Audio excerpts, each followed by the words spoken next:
একটা গল্প বলি। রাজা পেলিউস এবং দেবী থেটির বিয়ে। স্বর্গের প্রায় সবাইকেই দাওয়াত দেওয়া হয়েছে, তবে দেওয়া হয়নি বিবাদের দেবতা মার্স। বিবাদের দেবতাকে যেখানে দাওয়াত দেওয়া হয়নি, সে তো বিবাদ বাধাবি। সে সেই সভায় সবার অলক্ষ্যে একটা সোনার আপেল ছুঁড়ে মারল। তাতে লেখা ছিল সর্বশ্রেষ্ঠ সুন্দরীর জন্য। ব্যাস, ওই 3 শব্দেই বেঁধে গেল লঙ্কা কাণ্ড। আসরে তখন 3 জন দেবী ছিলেন: ক্ষমতার দেবী জুনো, যুদ্ধের দেবী মিনার্ভা, আর প্রেমের দেবী ভেনাস।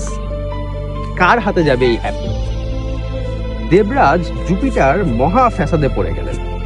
তখন তিনি এক সিদ্ধান্ত নিলেন, প্যারিস সিদ্ধান্ত নিবে কার হাতে যাবে এই অ্যাপেল। প্যারিসকে?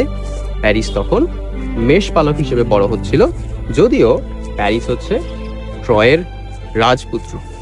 3 দেবী হাজির হলো প্যারিসের সামনে। প্রত্যেকেই তাকে লোভনীয় প্রস্তাব দিল। জুনো বলল, আমাকে তুমি আপেলটা দাও, আমি তোমাকে এশিয়ার অধিপতি বানিয়ে দেব। মিনার্ভা ফিসফিসিয়ে বলল, আমার পক্ষে রায় দাও, তুমি পাবে যুদ্ধে অপরাজেয় হওয়ার গৌরব। কিন্তু ভেনাস হাসল, কারণ সে জানে তরুণ যুবকের মন কিসে গলে। সে ভেনাস প্যারিসের কাছে গিয়ে বলল, যদি তুমি আমাকে আপেলটা দাও, তবে আমি তোমাকে সবচেয়ে সুন্দরী রমণী দিয়ে দেব। প্যারিস আর ভাবল না, পৃথিবীর সর্বশ্রেষ্ঠ সুন্দরীর লোভ কি সামলানো যায়? সে আপেলটা তুলে দিল ভেনাসের হাতে। আর ঠিক সেই মুহূর্তেই ট্রয় ধ্বংসের বীজ বপন করলো নিজ হাত। জুনো আর মিনার্ভা ভীষণভাবে তার উপর ক্ষিপ্ত হল। তাদের মনে জন্মালো তীব্র ঘৃণা, যেই ঘৃণা বহু বছর পরে আগুন জ্বালাবে। কে সেই সুন্দরী রমণী? সে হলো স্পার্টার রানী, রাজা মেনেলাসের স্ত্রী হেলেন। ভেনাসের সাহায্যে প্যারিস গেল স্পার্টায়, একেবারে ট্রয়ের বুকে নিয়ে আসলো হেলেনকে। কেউ বলে প্রেম, কেউ বলে অপহরণ, তবে রাজা মেনেলাসের জন্য এটা ছিল তীব্র এক অপমানের আগুন ছড়িয়ে পড়ল পুরো গ্রিস জুড়ে। রাজা মেনেলাসের ভাই আগামেমনন ডাক দিল গ্রিকের সকল বড় বড় যোদ্ধাদের। অ্যাকিলিস, অ্যাজাক্স, ইউলিসিস সবাই এসে হাজির হলো প্রতিহিংসা নিতে। বিশাল বড় বড় জাহাজ রওনা দিল ট্রয়ের দিকে। লক্ষ্য একটাই, হয় হেলেনকে স্পার্টায় ফিরিয়ে নিয়ে আসা, অথবা ট্রয়কে ধ্বংস করে ধুলোয় মিশিয়ে দেওয়া। শুরু হলো যুদ্ধ। 1 দিন 2 দিন নয়, টানা 10 বছর। রক্তে লাল হলো ট্রয়ের মাটি।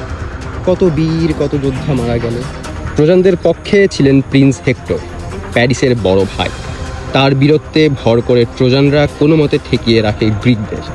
কিন্তু অ্যাকিলিসের হাতে মৃত্যু হয় হেক্টর। ভেঙে পড়ে ট্রয়ের প্রতিরোধ। কিন্তু ট্রয়ের এই প্রতিরোধের দেয়াল ভাঙা যাচ্ছিল না। রাজা ইউলিসিস তো মহাধূর্ত, সে ভান করলো যে গ্রিকরা ফিরে যাচ্ছে।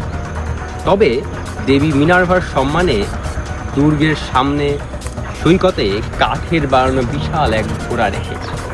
ট্রোজানরা তো মহা অবাক, আরে এই ঘোড়া কারা রেখে গেল?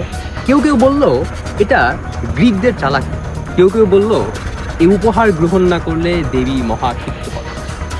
তারা বাকিদের কথা না শুনে ঘোড়াটাকে দুর্গের ভেতরে নিয়ে গেল। আর রাত হতেই রাজা ইউলিসিস এবং তার বাছাই করা 10-15 জন সৈন্য এসে দরজা খুলে দিল এবং তিন করে গ্রিক সৈন্যরা ঢুকে পড়ল ট্রয়ের ভেতরে। ধ্বংসস্তূপে পরিণত হলো ট্রয়। এই যুদ্ধে গ্রিকদের অন্যতম বীর ছিল অডেসিয়াস, অসাধারণ বুদ্ধিমান, এবং তার মাথা থেকেই ট্রোজান হর্স কৌশলের মূল ধারণাটি এসেছিল।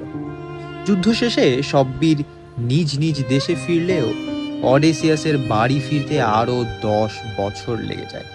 এই দীর্ঘ বিপদসংকুল যাত্রাই অডেসিয়ের মূল কাহিনী। তার রাজ্য ইথাকা, স্ত্রী পেনেলোপি এবং ছেলে টেলেমেকাস তার ফেরার অপেক্ষায় থাকে। পথে তিনি দেবতাদের ক্রোধ, সমুদ্র দানব, জাদুকরী, সাইক্লপস, সাইরেন সহ অসংখ্য বাধার মুখোমুখি হন।